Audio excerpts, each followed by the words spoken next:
We're going to get a little spicy today, and yes, we are totally bashing the VA. I'm not a conspiracy theorist, but this screams corruption in my opinion, so let's go ahead and check this out, okay? We're going to look at two things. One, an article from Lisa Rain from the Washington Post, and two, the OIG report. Let's go ahead and start with the Washington Post article on VA improperly approved nearly $11 million in bonuses for executives, watchdog fines, right? So the VA is on the federal employee scale. We're talking about SES, so those senior executive staff members here. That's Lisa Rain. If you can recall, she was the one reaching out to veterans about PACT Act-related claims and claims consulting companies. So let's just dive into this. We're going to skim this article and then really go into the OIG report that this article is based out of, all right? So VA leaders improperly handed out $11 million to more than 180 senior execs, several of them taking over $100,000. Now, the bonuses that were meant part of that $11 million were supposed to go to critical skilled people within the VA, like your neurologist for like TBI, that would be a critical skill. Anything PACT Act related or herbicide related, right? Something that's very niche would fall into the category of that critical skills, not necessarily for senior executives in Washington that don't contribute anything to the claims process, right? Outside of like bureaucracy. And the bonuses came from funds that Congress earmarked to recruit to keep staff needed to process billions of dollars in new veterans benefits, okay? And it's really going to fall into that critical skills to recruit and retain those individuals. Now, as the article and the OIG report show, the VA secretary is kind of, I don't want to say pointing the blame or transferring the blame. That's essentially what it is. But according to everything that I read, all right, he was not in the loop, although he should have been, for these bonuses. So once the secretary found out, he ordered all the executives to repay. But the bonuses, this part's wild, but the bonuses still being recouped 8 months later because many who received the money had already spent the checks, and some are challenging that order, saying, hey, it's my bonus, I deserved it, yada, yada, yada. And then it references the 92-page report that we're going to get into. We're not going to show you the full report, just a summary, but I'll have the links below in the description so you can go ahead and look that up, okay? The episode exposes a litany of blunders and missing safeguards. So the process went through the VA just unnoticed, okay? Or I would probably argue noticed, but no one did anything about it. And then it says, then they failed to keep McDonough and others informed about the plan. The missteps clearly had the potential to damage the confidence placed in VA by veterans, employees, and taxpayers, right? And of course, members of Congress. That's a very, very, very big deal. We're talking about mistrust right now from us as veterans, even from the Congress to the VA. That's not no small feat. Okay, that's a really, really, really big deal.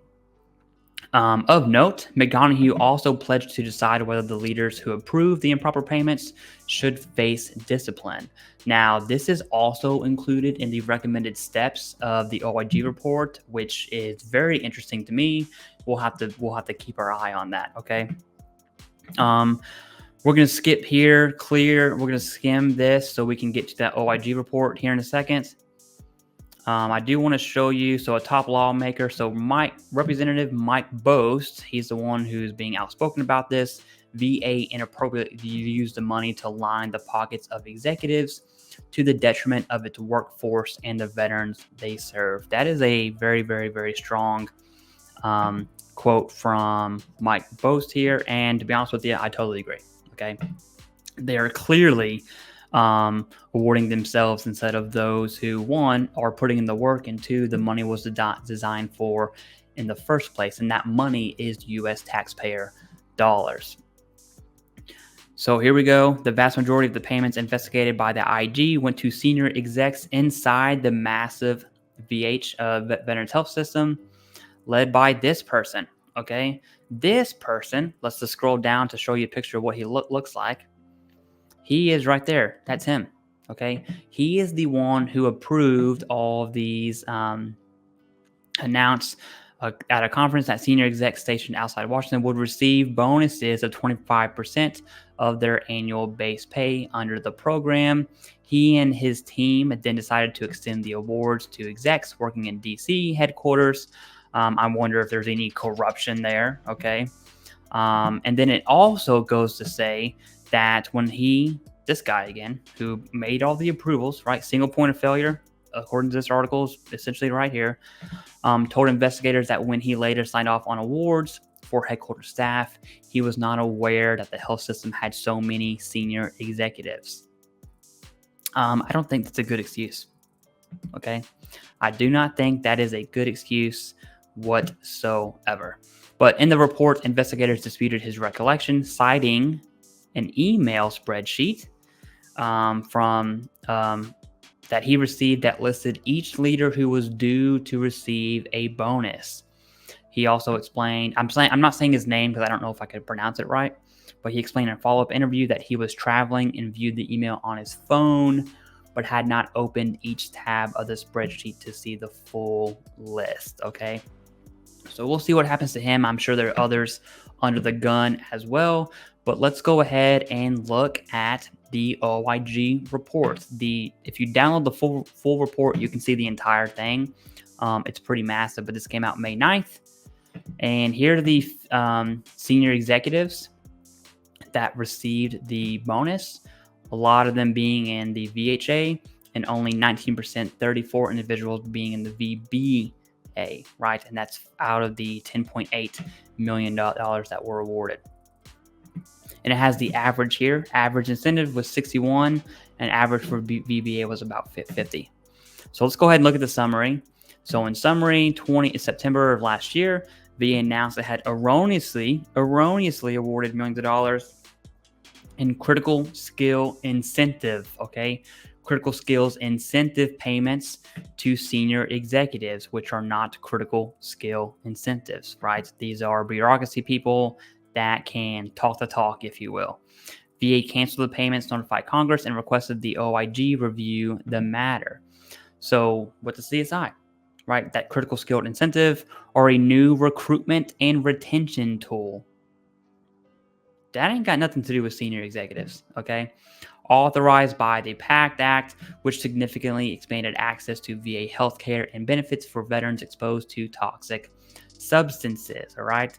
CSIs are meant for an employee who possesses a high demand skill or skill that is at shortage. I don't think the senior executives would qualify in reference to critical skills and incentive being related to toxic substances that is in high demand or is a shortage, okay? So clearly something's wrong here. Something went down. The OIG found the award of CSIs to nearly all VHA. See, it's not just one or two, it's almost all of them. That is the alarming aspect here. And people need to wake up, man.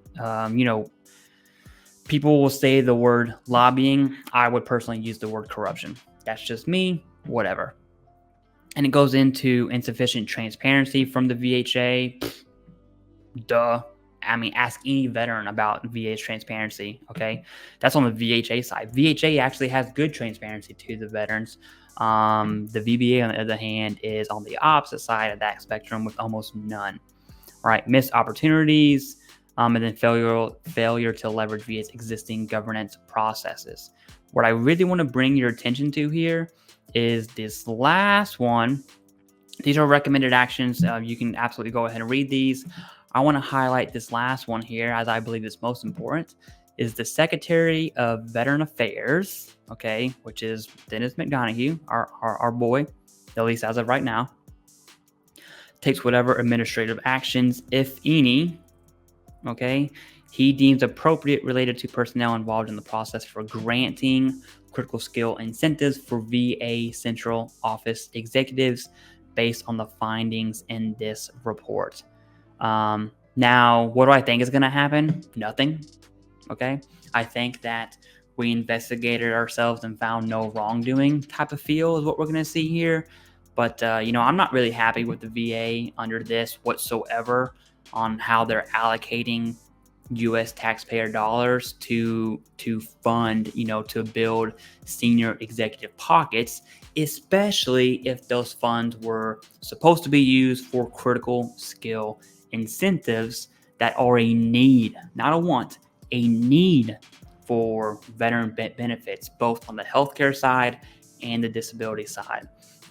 So yeah, big L VA. That's a big loss.